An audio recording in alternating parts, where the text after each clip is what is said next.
So here we go. Finally, we are live with Derek. Thank you so much, Derek, for joining. And sorry about the snag which I hit earlier. So first of all, a very very happy birthday to you, Derek. And Thank you, Pratiyush. Thank you for having me on what is my birthday.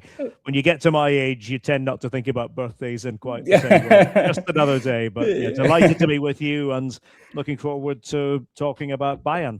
Yes. So first of all, I want to know your thoughts on Madrid versus Bayern, which happened just a couple of days back. So what do you make of that result? And do you think we can see off Madrid at home? I think it was a great result when you think about the epic tussles between Real Madrid and Bayern down the years. And we're talking about Champions League royalty when we talk about Real Madrid and Bayern. To finally go there to the Bernabéu and actually win the game, the first leg, I think is a massive achievement in itself, but also the manner of the performance for the most part, if you analyse the game. Second half wasn't quite as good, but I think over the piece, Bayern did deserve it. And it was really proof positive of what we all know. And, I say it until I'm blue in the face as a Bundesliga commentator and somebody who watches and commentates on Bayern every week. I think those who don't are actually missing out on something very special, because we all know that the Bayern in recent years have had their ups and their downs, but they remain, of course, Germany's foremost club. But this is, for me, a special edition of Bayern under Vincent Kompany. And we saw it all come together in a game against really credible opposition. I did think before a ball was kicked that Bayern had the capacity to win that first leg, and that's what they've done. And so they've given themselves a wonderful opportunity to now push through to the semi-final stage of the Champions League. And I would honestly say that, for me, Bayern look like the winners of this competition. If you're going to select winners, I see. Again, I'm not a Bayern fan as such. I'm a Bundesliga commentator, but I think Bayern are the best team left in the competition. I remember from our last conversation that you're a Cologne fan. Yeah. And I am hoping that they stay in the league this season. They have been fighting pretty hard lately. Yeah. They started the season pretty well, to be honest, but then over the course they have lost their way, and now they are in that relegation zone, and they are fighting for that survival right now. Yeah, well, I have a home game on Sunday, a Köln home game against Werder Bremen, which is sort of the opposite end of the spectrum in comparison with what I covered last week, which was the Freiburg-Bayern game in Freiburg and high drama. But high drama with Köln at the moment because they haven't won a game since the end of January. They've drawn a few matches recently, have a new coach in René Wagner, and the early signs are pretty good. Yeah. But it's just ever so tight near the foot of the table. And these next two matches, I think, are real direction pointers for Köln. Yeah. Not just Bremen, direct rivals, but also St. Pauli in the match after that. So we're going to know a lot more about Köln's prospects of staying up after these next two games. Yes, correct. So I will just rewind back the years. And I want to know, I just want everyone to know, how did you fall in love with Bundesliga and you started commentating in the Bundesliga? How does that story goes, Well, the story goes all the way back to my early years, to when I was 7. And the 1974 World Cup. I was 7 at the time.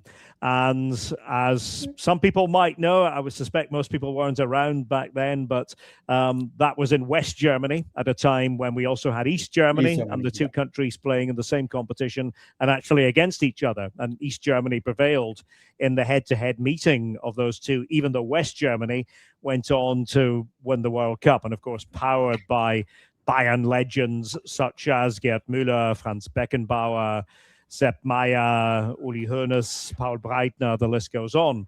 So that was a very special feeling for me to experience the World Cup, albeit on television at that point, but I watched pretty much every game.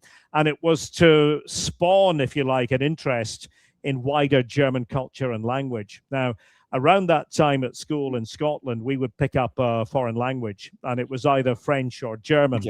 And I was really hoping that I would be in the class that got German, because it was potluck. It was 50-50. You could be in the French class or the German class. Well, I was in the German class, and I found that the language, for whatever reason, really spoke to me.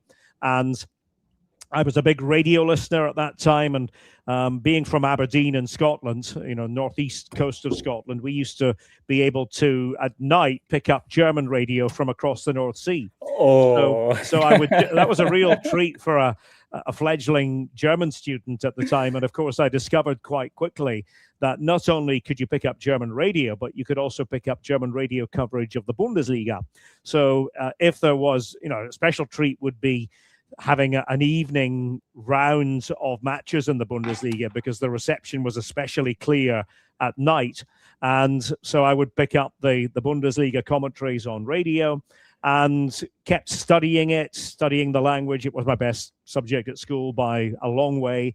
Eventually developed a relationship with a school actually kind of in the middle of nowhere in Germany, but actually a quite important location, because it was right on the border of the two Germanys, West and East, at a time when the border was in place. So we would get up in the morning, staying with the guest family that I stayed with, and we would see the East German border guards literally just a few hundred meters away looking at us through their binoculars. And that was daily life in that part of Germany. So it's interesting. I thought that I would probably go on to be either a teacher of languages or maybe an interpreter, translator at an international organization. But my dream, of course, had been to commentate. And I'd been doing that on an amateur basis for a hospital radio station in my home city of Aberdeen for a while. Yeah. Cut a long story short, got my big break with the BBC. And I'm now actually heading for 40 years on the air professionally. It'll be 40 years. In fact, this is really something I'm quite happy about. It'll be 40 years to the day when Bayern play Stuttgart at the Allianz Arena. And of course, I'll be there for that game to commentate for the world feed. So it's all really fallen into place perfectly for me. The football gods have seen to it. But really, it's only the last sort of 15 years of my career where the Bundesliga has had such a prominent part as a commentator. Previously, I didn't work for channels who had Bundesliga rights, and I've covered all manner of football, leagues from the Brazilian league to the Dutch league to the Champions League, which was certainly an important chapter, World Cups and European Championships. But from about 2010 on, the Bundesliga has been front and center for me. And in the last decade, as you know, the Bundesliga now has world feed commentary on every single game. And we are grateful for that. We're grateful to be able to speak to people like yourself in India who I know take it very seriously. And if you're a Bayern fan, of course, that's one thing, but there are fans of other clubs as well. Yes. And we love what we do. For me, it's a bit of a labor of love to be working in Germany, to be working on the Bundesliga, and long may that continue. Yes. So we already have one very interesting question here, Derek. I thought we'll keep Q&A until the end, but I think this is something I would like to understand your thoughts. Who is the most promising youngster in Bundesliga, one in attack and one in defense right now? Okay, well, I think with regard to the attacking players, I think you could genuinely name 4 or 5, maybe even 7 or 8, because I think we're very well off for young attacking players in the Bundesliga right now. But of course, I think I would have to put at the top of the list the youngster whose goal I commentated on just last Saturday, Lennart Kahl. I think he just has qualities that make you think this guy is somebody we could be talking about for years to come at the very highest level of football. And, he does remind you a little bit of Messi in terms of how he plays, left foot, the height, short in height, but certainly not short in football stature at this point, given what he's done. So I think I'd have to give my vote to him. I think with regard to the defender, there's a few, but the one I really like is actually somebody I'll see this weekend playing for Werder Bremen, is Karim Koulibaly, young defender with Bremen, who's 18. And I think is already playing a lot for Werder Bremen, left-footed, which I think is always an important attribute to have for a defender, because there are more right-footed players than there are left-footed players. So I might go for Karim Koulibaly if you're asking me to go for one defender who I think stands out. Oh, interesting. Thank you, Derek, for that. Now coming to our league, Bundesliga, which we all love like anything. How do you rate this Bundesliga season going overall? And just a cheeky question: do you think Dortmund has underperformed this season? I'll get to Dortmund in a second. I think, first of all, the season as a whole, I would view it sort of on two different levels. I think from a Bayern point of view, I think it's possibly the best incarnation of Bayern I have ever seen. Yeah, and that's a huge compliment. Well, when you think about it, people will say, well, the Guardiola era, that was incredibly special. What Jupp Heynckes did and the treble-winning season, that, of course, has to be highly regarded. But when you think about the goals they've scored and you think about hitting 100 already, at this stage of the season, with, how many weeks have we got to go? 29, 30, 31, 6 to go, or 7, is it? I'm not sure, 6 or 7. But to hit 100 and then to be on the cusp of breaking the all-time record, which Bayern already have, 101 goals from 71, 72. So I think from the Bayern angle, if it's not the best we've ever seen, it's up there. It's one of the best Bayern seasons ever in the history of the Bundesliga. And you can go by the numbers, or you can just use the eye test. And the football is a delight. It's an absolute joy to watch it. With regard to the rest of the league, I think that most of the teams have dropped a little bit. I think that's been part of it. I think that would be fair to say. You will only need to look at Bayern's closest pursuers in recent times, and the team that actually took the title from them, Leverkusen. They have dipped a bit, which was understandable considering all the players that they have lost, and then the decision they made with regard to the new coach, Erik ten Hag, which did not fire, and they solved that problem early on. And then, you get to the other clubs, and Dortmund, for me, actually deserve a bit more credit than they're getting. That's what I would say, because I think that you look at Dortmund and you think, okay, they are a pale shadow of Bayern. There aren't many Dortmund players, if there are any at all, who would get into the Bayern team right now. I firmly believe that. So for them to be on the coattails, to be 9 points only behind, and to have built up a big advantage over the others, that says a lot for, I think, the unity of purpose at the club. And I think actually for a former Bayern coach, Niko Kovac, who I think has shown that he's actually the right fit for this club in the current situation, and a good coach, and maybe somebody who we had underrated before. And so I would say that Dortmund clearly are not nearly on Bayern's level, but they are better than the others. And I think they should be given the credit that's due for that. But I think the league as a whole has taken a dip, but Bayern have taken a massive step forward. And I was looking at the stats like some time back, like in the streamings, all we mentioned that they drew 6 games. And out of those 6, 4 games were like from their winning position. Had they won that thing, this title race would have been up for a cracker, to be honest. And then you look at the two head-to-head meetings of Bayern and Dortmund. They were both close games. The first one in Munich, Bayern really should have been out of sight by halftime. They were so much on top, but they couldn't score enough goals on the day, and Dortmund were in it until the end. And then the most recent game was one of the best Dortmund-Bayern confrontations I've ever seen. And Bayern, I think, deserved it. But again, credit to Dortmund for what they put into that game. And as you say, Bartiusz, there have been occasions when Dortmund have been pegged back, especially that was happening earlier in the season. So while there is a gulf in quality, I'm not inclined to be too harsh on Dortmund, because I think with what they have, with the resources they have, with the team they have, I think they have actually, if anything, maybe slightly overperformed. Interesting. Now, there has been a lot of chatter going around in our groups, in general football groups, which we discuss. People are very surprised to see Wolfsburg down there at, that position which they are in. What do you think, have brought them down there? I think with Wolfsburg, it's almost the passage of time catching up with them. I think they've made a few bad decisions down the years, and they sort of got away with it, and it's kind of all right on the night, and they do just enough, and often mid-table or sometimes a bit higher, sometimes a bit lower.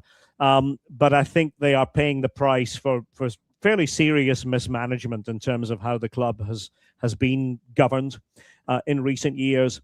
And I think what I noticed with Wolfsburg this season is there's not a lot of fight about the place. And if you are in the lower part of the table, and we spoke about Köln earlier and Werder Bremen, their opponents, I see enough fight about those teams, even though the results haven't been there, but I'm hard-pressed to think that Wolfsburg are the sort of team who have those fighting qualities to be able to get out of the situation they're currently in. It's not impossible, but I think the difficulty too is that they're quite an emotionless club, and I mean that in the sense that you look at these traditional clubs that we talk a lot about, Köln would be an example of that, Frankfurt, Werder Bremen, Dortmund certainly fall in that category, and of course Bayern. You have this emotional environment that I think serves you very well when things go bad. That can bring pressure, but it can hopefully bring good pressure. I think the difficulty in Wolfsburg is, and I don't know if people watching, if anybody has been to Wolfsburg, but it's a city that wouldn't have existed had it not been for Volkswagen and not been car manufacturing. And when you go there, you don't have quite the same feeling that you have in these places that I've mentioned. So that makes it difficult when you're up against it. The only thing I would say is they've been in the mire before. They've had to get out of tough situations near the foot of the table before. They've done it a couple of times in the relegation playoff. But I'm just not sure. If you were to sort of pin me to the wall and say, are Wolfsburg going down? I would say, yeah, they're going down. Yeah, the recent matches have been showing that, because they lead the game and out of a sudden they just blow everything and they self-implode and they lose the lead. And now to, ask a follow-up question, 50+1. Yeah. One of the most controversial topic which has been going around in Germany and especially outside Germany, where the lot of investment is going into other leagues, but in Germany we have that 50+1. Do you think that the 50+1 rule has to do with this clubs going down? And another question on that would be, clubs like Hoffenheim, Stuttgart, Leverkusen, they are actually backed by big corporate houses as well. They are also not investing that kind of money which they could have, and they have put the league on the watch. So how do you judge that thing? I judge it quite simply. This might not be the view of everybody watching in India, but my opinion is 50+1 underpins what we love about German football. And I think sometimes we take that for granted. Now, again, if you're watching the Bundesliga every week, and I think one of the things that attracts people to the Bundesliga, when they first switch it on, is they go, oh my goodness, look at these crowds. Incredible. Look at the passion. Listen to it. You don't get that in other leagues. It doesn't happen by accident. And it does happen, in my opinion, to a large extent because of 50+1. Now, how does that tie together? I'll explain. It ties together when it comes to simple things like wider extension of community. Why is there wider extension of community in Germany that you don't see in other countries? Why do you have 60, 70,000 crowds, even for teams who are in mid-table, seemingly playing for nothing? Why do they pack in the crowds? Why is it such an important part of community? Well, a big aspect is that it is affordable, and it's made affordable because of 50+1. That is the root of it. We're at a time right now when we're looking at the World Cup in North America, and we're looking at what ticket prices are going to look like and what the expense involved is going to look like.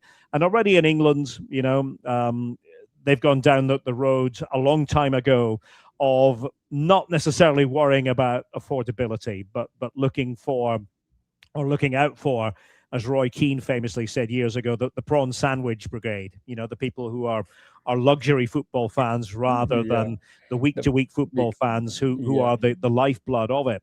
So my opinion is that, a simple thing, and I talk about this in commentary a lot during the Bundesliga matches, a simple thing is, when you buy a match ticket for a Bundesliga game, because of 50+1, because there is fan representation at decision-making level at most of the clubs, and as you said, there are different models within it and different structures, but at most of the clubs, this is what underpins it. Because of this, because of the fan influence, you cannot rip off the fans. You cannot suddenly say, we're going to charge you, twice the price or 3 times the price of what we've charged before. And, you can, if you can get a standing ticket, good luck, because there's huge demand because people want to go. But if you can get a standing ticket, you're doing it for around €15, and this doesn't happen anywhere else. And allied to that is, and again, people in India may not know this because they're not going to Germany every week, but if you ever have gone to Germany, part of your match ticket is, in most cases, the public transport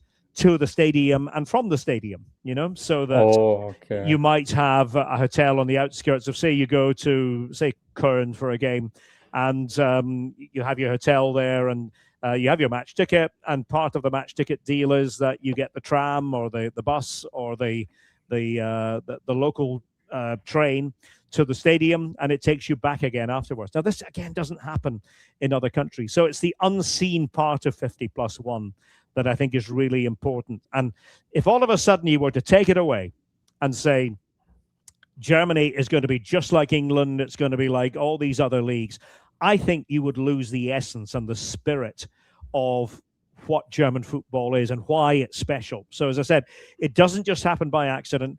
Uli Hoeneß has spoken about it before, and Bayern have their own sort of, I would say, slightly different view on the subject, and I'm hearing more and more about 50+1 being maybe a detriment to them. But there are people at Bayern who know, and Uli Hoeneß, I think, usually has the right idea when it comes to this kind of thing, who know that, charging people more money to make a slightly bigger profit, in the grand scheme of things, it's not worth it, because you lose the public. You lose what is intrinsic to German football. So I think these things, are things that maybe, fans who look from or view from overseas, they look at it and go, well, we just want the best players to come in, and we want it to be like the Premier League or more like La Liga or whatever.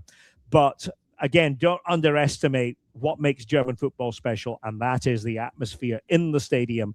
And the moment you lose that, and the moment you don't see these packed venues and this wonderful sound that's created by the active fan scene, because they are right at the heart of this, then you've lost what German football is. That's my opinion. Oh, so basically that's the identity of German football, the 50+.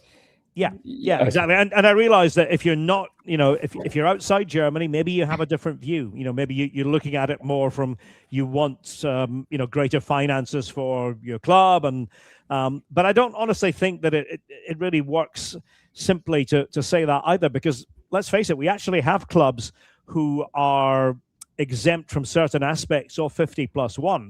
Wolfsburg, we've spoken about. Just because they have these exemptions doesn't mean that they're automatically going to stay in the Bundesliga. Same with Leverkusen. Leverkusen again have some exemptions. Hoffenheim likewise. Doesn't mean that they walk away with things. That it suddenly means that everything is better for them either. So I really like this balance that comes from 50+1. I think it makes German football stand out, and it's why when people go to a game in Germany, they have a smile on their face, because they sort of go, oh, it's like a eureka moment for them. This is the football I always wanted to experience, and it's being lost, I think, in many other countries. Yeah, makes sense. So going to the next question, Harry Kane. Oh, the best. The best. So what do you think his impact has been overall on the Bundesliga? Not just Bayern. So we know what he's been doing at Bayern, but overall as the league, the amount of PR if at work for Bundesliga in that sense, how do you rate the signing of Harry Kane for Bayern Munich and for the Bundesliga?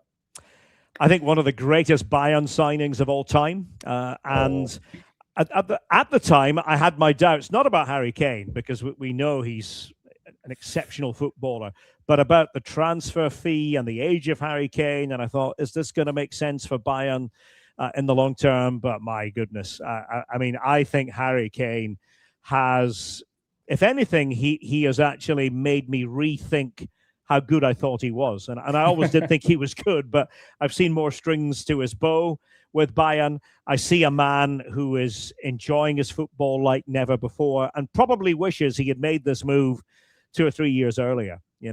I think that he's somebody who's very settled in Munich. He wanted this kind of move at this point in his career, having played for one club throughout and not enjoyed any success, and now he's having the ultimate success.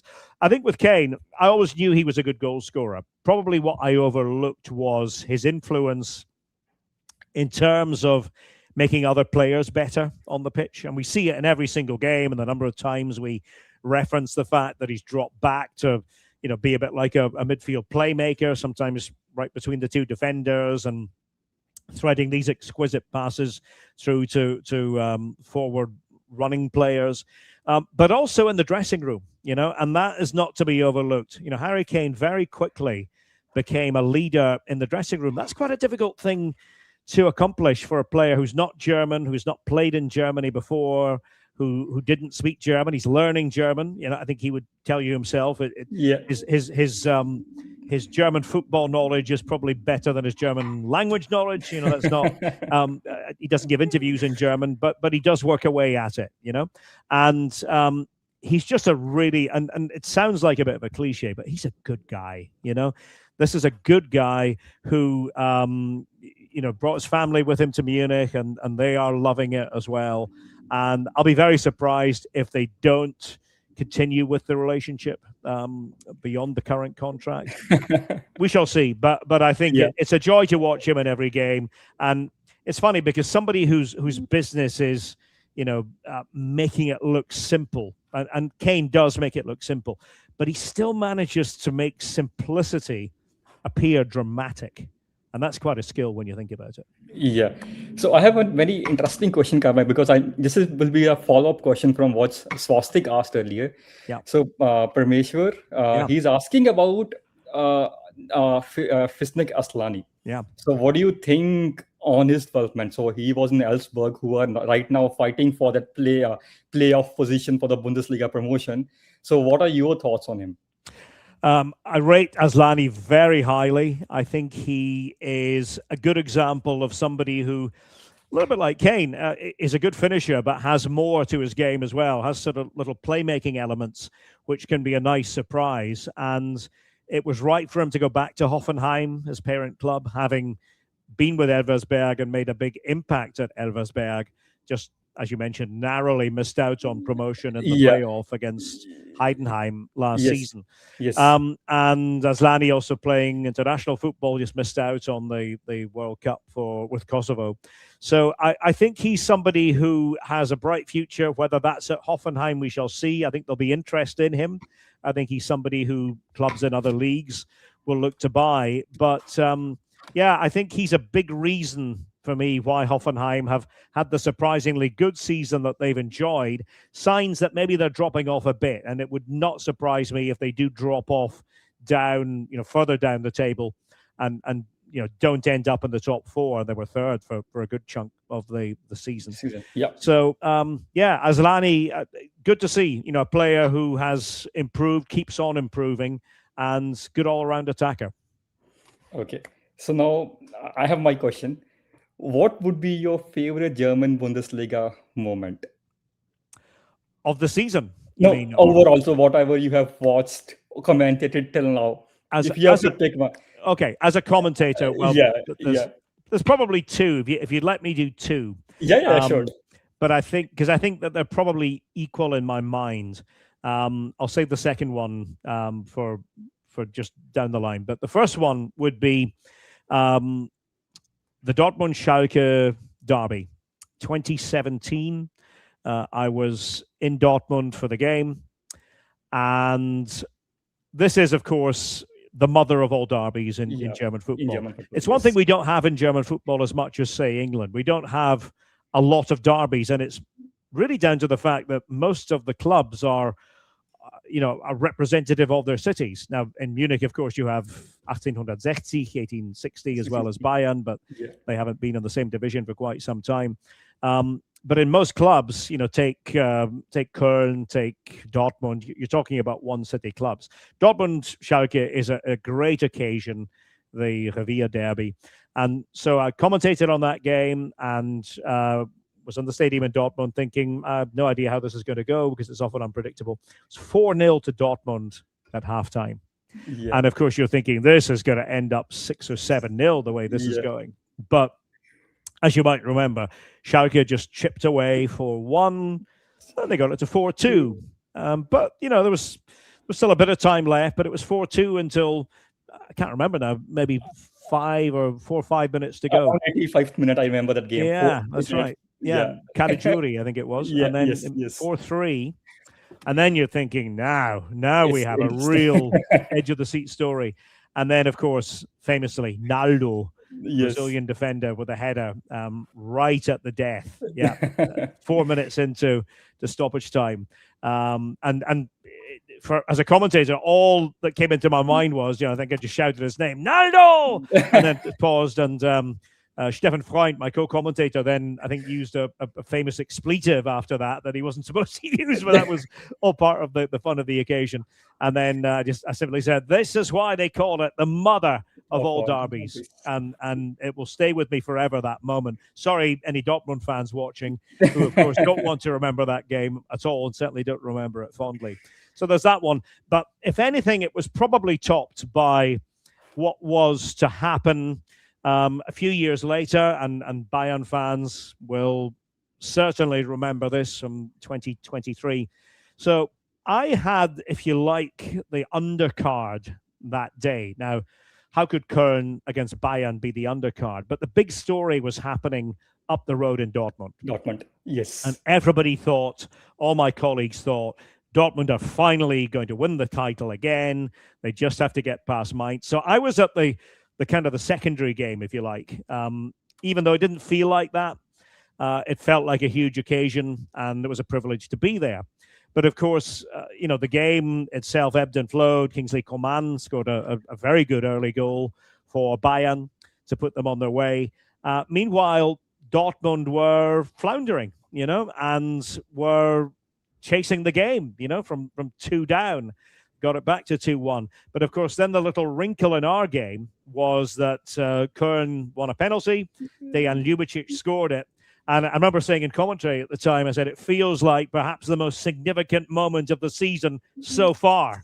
And we were pretty much, 99.999% of the way through the season. But it looked as though, that might actually save Dortmund. But then there was Jamal Musiala's moment. And I relived that moment in my mind. Again, Dortmund fans hate it when I bring it up because, of course, it's very sore from their point of view. As a Bayern fan, it was maybe one that Bayern fans didn't expect to go their way at all. But you could almost feel it. And I've listened back. One of the producers at the Canadian channel that had the rights to the game, so it would have been the same coverage that you got, I think, in India, sent me back the whole sequence. And you can feel that Bayern were about to score. And I think my commentary was I think there was a chance that didn't go in. I seem to remember it was Sané. And I think I used the line I sometimes use, ay. And then I paused for a second. And then I said, Bayern try again. You could feel that they had the momentum. But of course, for Musiala to score a goal like that, a top quality goal under such severe pressure. And I think in a sense, as a commentator, you always want to have a moment like that, for a title or a big championship to be decided with not the last kick of the game, but very near the end. And the one challenge we have as commentators is that we can't definitively say things are over until they are over. Yeah. So I had to be very careful with my wording on that one. So if you remember, what I said was, so I did the long, Musiala, using my breath control to make it all come out properly. And then instead of saying Bayern have won the title, because we didn't know if they'd won the title at that point, I said, have we witnessed the big moment? And then let it go. And I'm quite happy I put it that way because we didn't know that it was decided at that point, and we had to wait a few minutes, of course, and Dortmund were to score again to make it even more exciting. And then there was confusion. If you remember, the Bayern fans, I think, got the wrong text saying that the game was over. Actually, it wasn't over. And Dortmund sort of had a little mini threat, and then it was over. So I think those two, but I mean, probably give it to that Bayern title win, because it's very rare for a commentator to have a moment like that. Yeah. And, my colleagues in England all talk about the Aguero moment for Manchester City many years ago. This is probably as close as I might ever get to that sort of moment. So for me, it will be the Musiala moment. Yeah. So we have one interesting question, Derek, and then we'll move up to the World Cup because that's around the corner. So Shivam has a question. He wants you to share your thoughts on Hamburg captain Nico Capaldo, and he's from Boca, and Shivam is a big River Plate fan as well. So him praising a Boca player has to be that the player is... That takes a bit of doing, doesn't it? Yeah. That takes a lot of doing. Good player, Nico Capaldo. And I can tell you, talking to the people in Hamburg, they rate him very highly. He's a natural leader.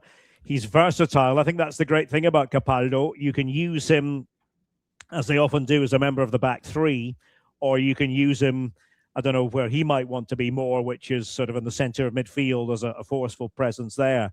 But when he's been absent this season, you have noticed that absence. I think it would be fair to say with Nico Capaldo.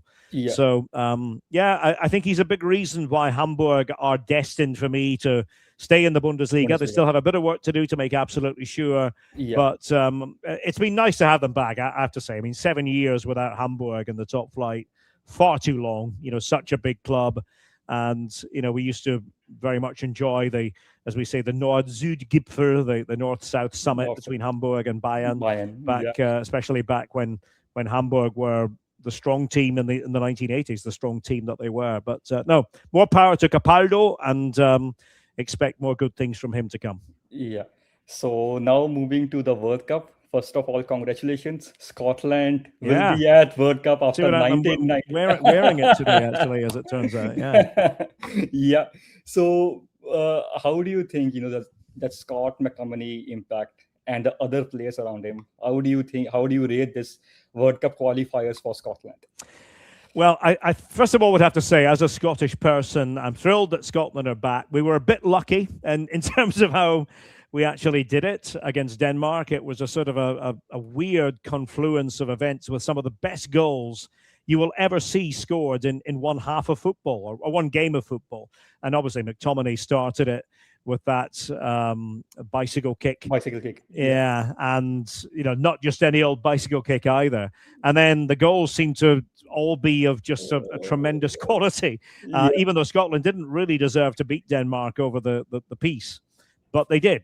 And so they are there, and that's the main thing. And it's been a long time, 1998 was the last time prior to this. And that seems odd to say, because when I was growing up, Scotland were at pretty much every World Cup, 74, 78, 82, 86, 90. We did miss 94, but then back in 98, but nothing since. So there's an entire generation has grown up not knowing Scotland being at the World Cup, which is crazy, because we're not one of the best football countries ability wise, but we're certainly one of the most passionate. And what I will say to people is, if you look at it's similar to Germany in a lot of ways, in that it is wider extension of community. But if you look at per capita of the population going to watch top flight football across the world, the number one country is Scotland. There are more Scots who go to watch football in the top flight than anywhere else in the world, as a percentage of the population. But the team itself, I'm a little bit worried, I have to be honest. I'm not entirely convinced by the team. I think that you mentioned McTominay, he's a super player. John McGinn's another very good one. They have their strength in midfield, but they don't have a particularly good defense. They don't have a great attack with not too many options, and a lack of pace I would highlight. And the goalkeeping situation is up and down. We have Craig Gordon, who's been a great servant, but in his 40s. And I'm not sure if that's going to fly, and the other options are just not as good. And I do worry a little bit. Steve Clarke, the coach, is extremely experienced, but he's quite, I would say, cautious and doesn't really like bringing in new players. For example, I've argued that there's a couple of players in German football who should have been called. One of them is Oliver Burke of Union, who has not had a look in at all this cycle. And another one is, I think, one of the best outfield players in Bundesliga 2, and that's Fraser Hornby of Darmstadt. But again, doesn't get called in. He's sort of out of sight, out of mind. So What I hope is that Scotland play Haiti in the first game. I hope they can win that. They are favourites to win it, but that doesn't always actually work for Scotland Yes, to be favourites. yes. And then they have two really difficult ones. They get progressively more difficult, Morocco and then Brazil. So Haiti is a must win. Must win. Yep. And yep. then they have to hope to get something from the other two. Maybe 3 points could be enough to get through as a third place team. But I'm like most Scots, we tend to be a little bit nervous when it comes to our national team. I'm rather nervous. Okay, no, that's we can understand that. Yeah. And how do you think the German national team is going? So there have been quite a few questions in the chat as well. I want to discuss myself as well at the end of it. So now we are nearing the end. So I want to understand, how do you rate the Mannschaft right now? And where do you think they might end up in this particular World Cup? I see Germany as a team that could win the World Cup, but I don't see them could win, not will win, but could win. Okay. Could win. I don't have them in my sort of top row of teams to win it, though. You know, I think I have to be honest about that.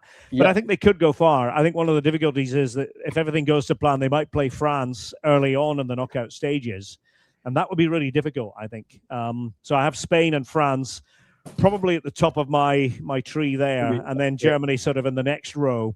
So it's possible. I mean, I don't think there are any huge weaknesses, but sometimes when I watch Germany, I sort of think, I don't quite know what I'm going to get. And I don't see that with Bayern, for example. We've spoken about Bayern's brilliance and buoyance this season. I see with Germany that it sometimes can be a struggle.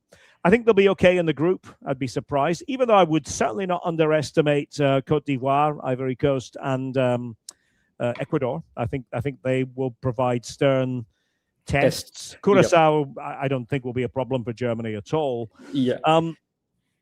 Where I'm a bit confused is with Julian Nagelsmann, and I've generally been a big supporter of Julian Nagelsmann, and I was when he was the Bayern coach as well. What I'm seeing, though, is to me a little bit of a contradiction from even a few months ago.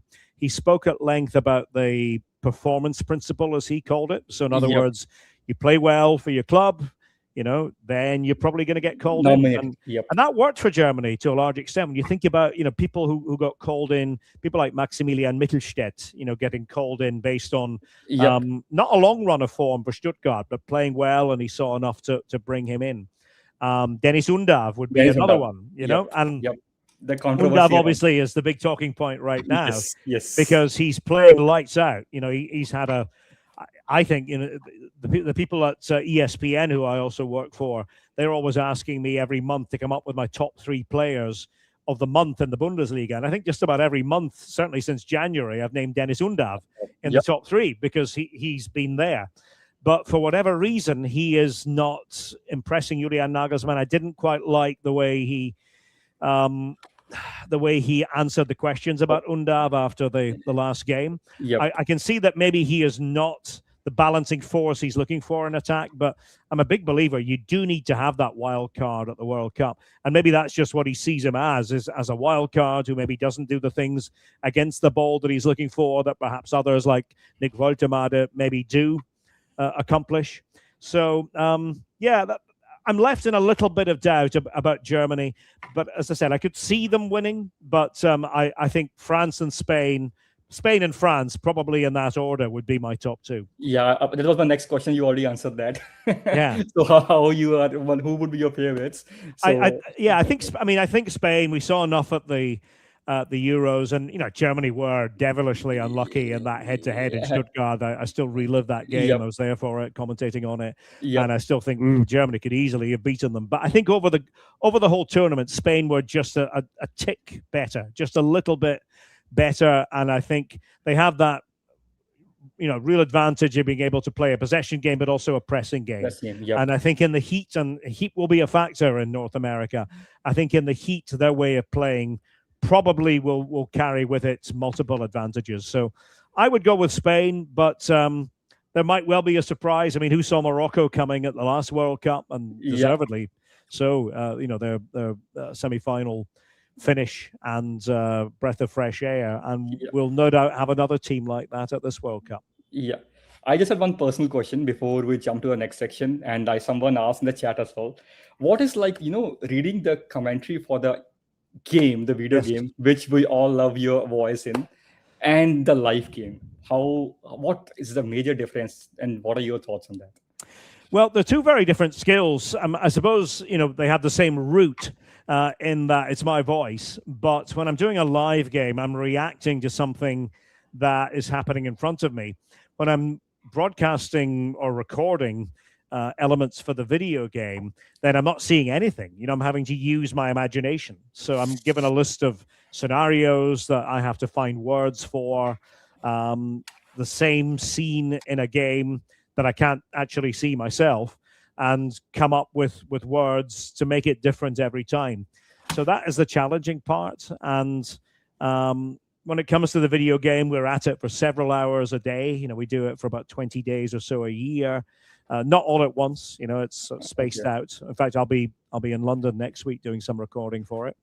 But it's great fun, and it's a great privilege knowing that so many people around the world have either picked up the game of football or furthered their football education with the game. It's quite a big responsibility, knowing that it probably dwarfs anything I've ever done on TV, being one of the voices of the biggest sports video game in the world. So yeah, there are big differences. When you're doing a game live, then you have to have a certain technique and a certain kind of focus for a live game, and it's a different dynamic when you're in the recording studio.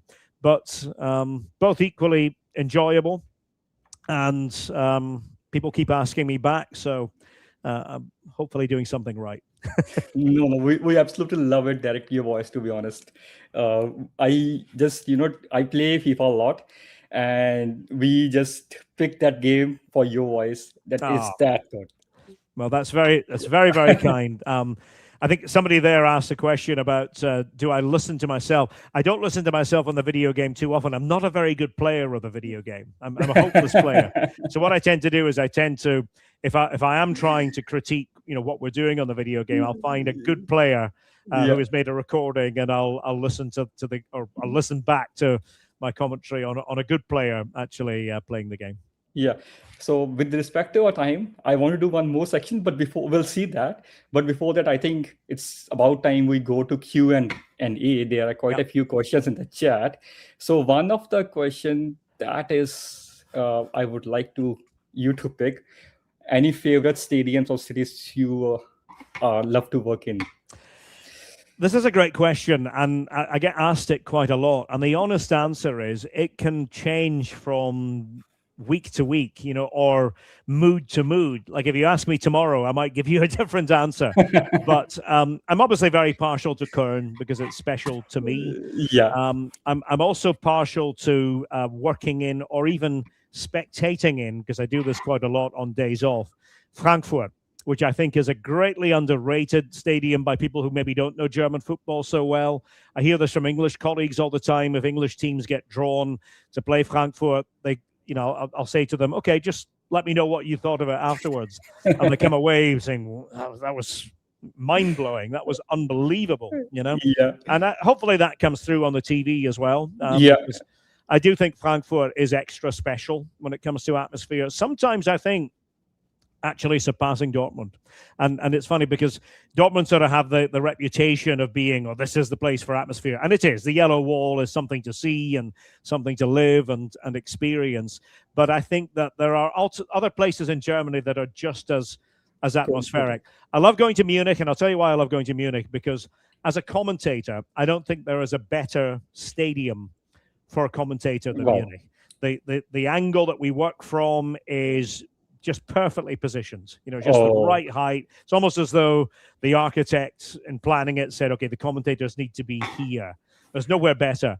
And also, and this is something that I guess only a commentator would say, it's so well laid out that I can be down on the pitch doing a little, hit from the pitch at, say, I don't know, 2:45 before a 3:30 game. and 2 minutes later, I can be up in the commentary position. It's that close. Oh, And there are other grounds, other venues where that's not the case, where sometimes you have to budget 15, 20 minutes to get up to the commentary position. It's that difficult. That's okay. So Munich is just a delight from that point of view. It's a beautiful looking stadium, aesthetically very pleasing.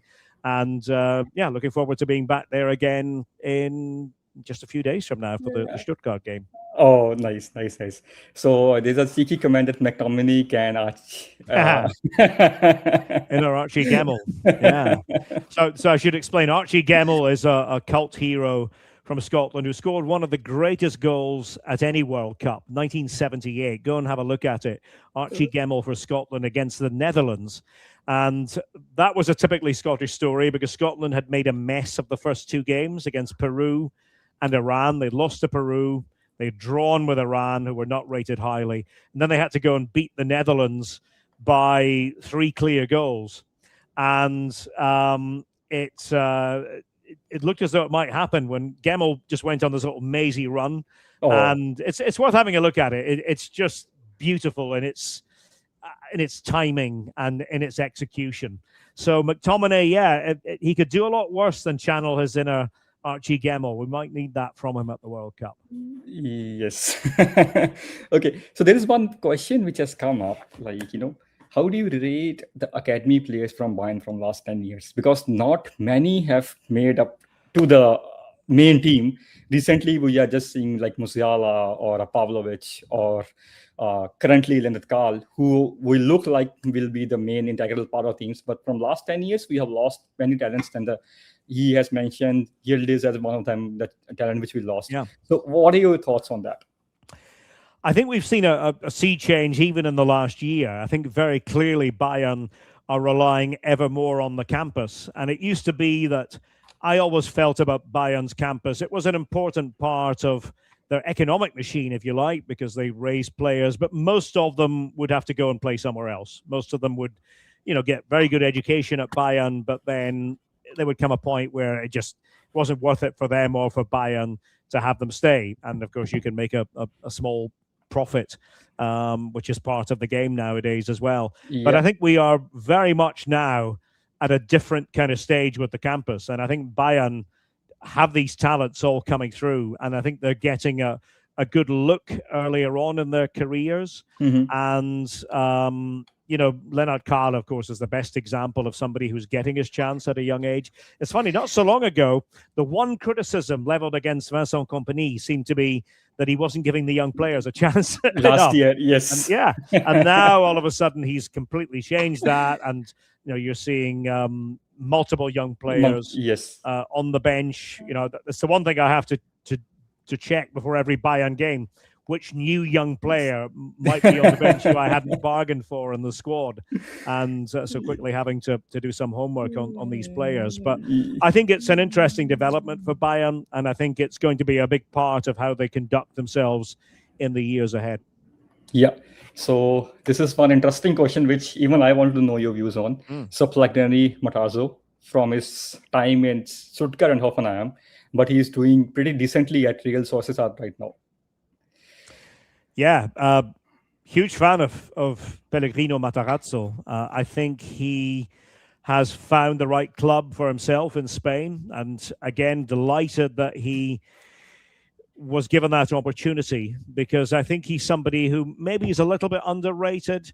What I really find impressive about Matarazzo is that he's done all of this himself. He's somebody who arrived from the United States, the son of Italian immigrant parents, arrived from the USA in a country that he didn't know, didn't speak a word of the language, very intelligent guy, went to an extremely good university, studied applied mathematics at an Ivy League university, but didn't come from money, didn't come from means, and was happy to go and try his luck in a country he didn't know, and worked his way up as a player in the lower leagues, obviously not making a lot of money at all, took his coaching badges, and then caught the eye of clubs. And, you could say it was a bit of a mixed bag in terms of his work at Stuttgart and Hoffenheim. I think he was very unlucky given what was happening behind the scenes at Hoffenheim at that particular time. But he's a very bright fellow, and it's always a joy to listen to him talk. And especially if you listen to his German, I mean, his German is remarkably good for somebody who is not. I mean, really remarkably good in terms of the level of detail that he uses and his grammar.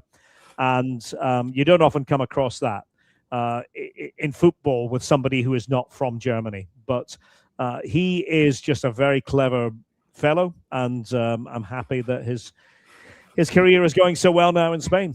Yep. So one final question from our Q&A. I think this is a very interesting one from the league perspective, how our league is going right now. So it says, after the golden era of Bundesliga with German teams qualifying for UCL and Stars playing in Wolfsburg, Leverkusen, and now just the Bayern being the biggest force. How do you view this? Yeah, I think it does get more and more difficult for the other clubs. I think we're seeing, certainly with this new format, that it does help the biggest clubs. It helps a club like Bayern. It makes it more difficult for Dortmund, Leverkusen, and the others, because they're likely to face a pretty big fish from around maybe the round of 16 quarterfinal stage on. And, how do you have a run all the way to the final on that basis? But Dortmund did it a couple of years ago. So they showed that it can be done. But I think that, we know the score in the Champions League. We know that in the years ahead, you're looking at the big English clubs, probably. You're looking at Bayern, generally speaking. You're looking at PSG, and you're looking at the Spanish giants. And that, I think, will continue to be the case, with the odd little sojourn, little flurry from, somebody from a less prestigious league, if you want to call it that. But as I said earlier, it sort of goes back to my 50+1 thoughts.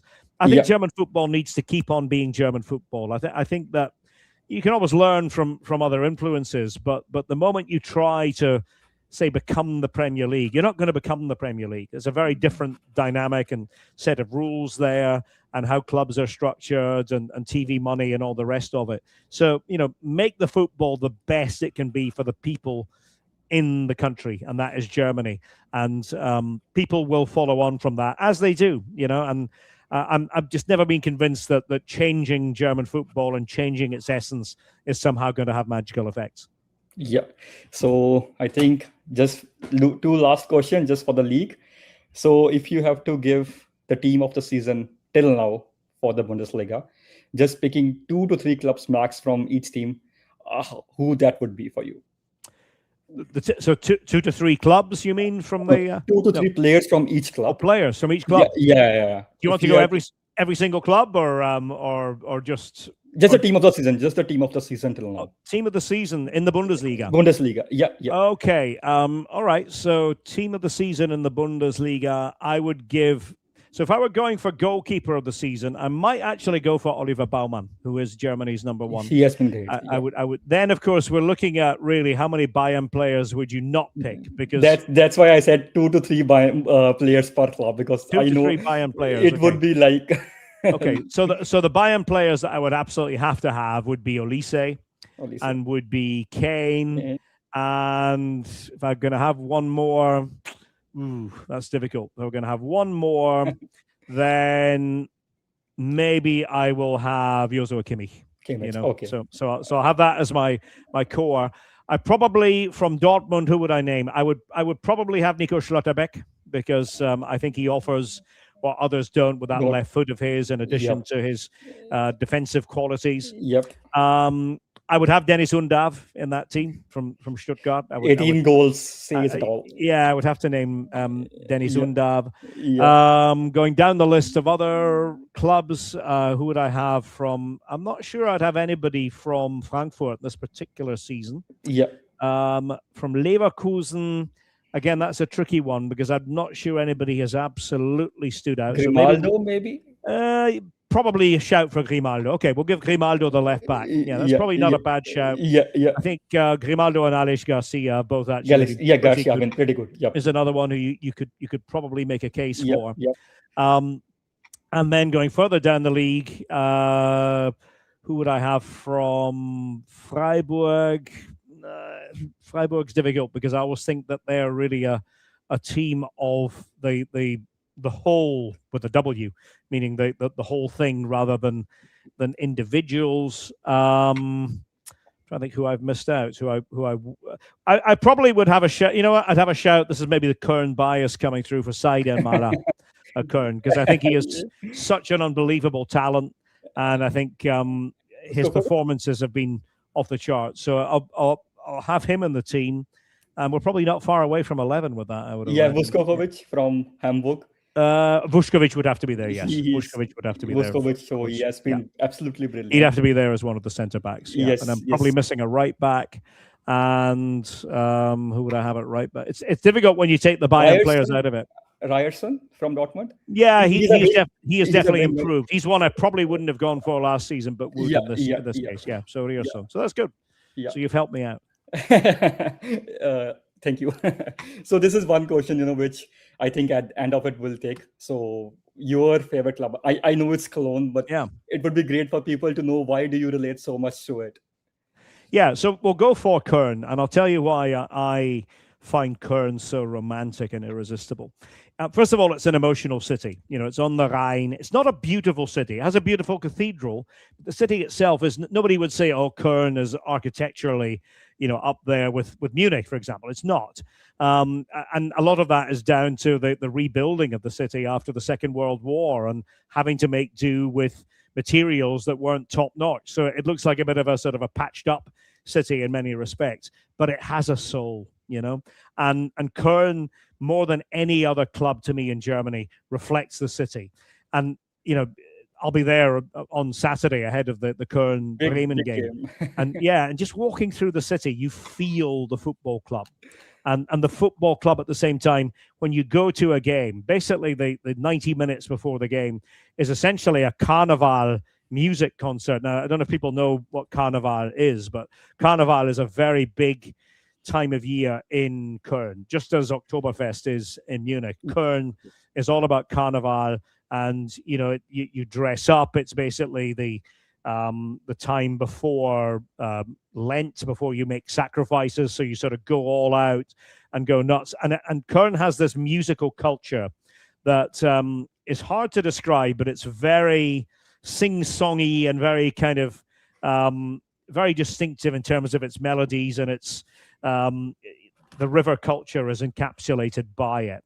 And so I think when you go to a game in Köln, and I would say this to anybody, if you get the chance, and you'll do well to get a ticket, because no matter how well or poorly Köln are doing, 50,000, you could sell that stadium out 3 or 4 times over. It's a tough ticket to get, really hard ticket. But it's just this combination of romanticism, of pure football, love of club, love of community. And as I say, it has nothing to do with how successful they are. So, you're not a glory hunter if you're a Köln fan. You're a football lover. You're a community lover. And to say that's the community that has always spoken to me more than any other. Okay. Thank you, Derek. So I have just one small game to play with you. Blind ranking of 5 Bundesliga strikers of all time. So I will start with Klaus Fischer. Where do you put in 1 to 5? Fischer. All-time rankings of German football strikers. Yeah. The Bundesliga strikers. All-time Bundesliga strikers. Yes. Klaus Fischer. So it's all nationalities here, not. Yeah. All nationalities. Yep. Klaus Fischer, I'll put 4. 4. Okay. Lewandowski. 2. Harry Kane. Joint 2. Thank you for that. And Pizarro, Claudio Pizarro. 5. Well, I'll put maybe I would probably put Claudio a little bit further down, but if he has to be 5, I'd put him 5, because I know who my number 1 would be. Gerd Muller. He'd be my number 1. Okay.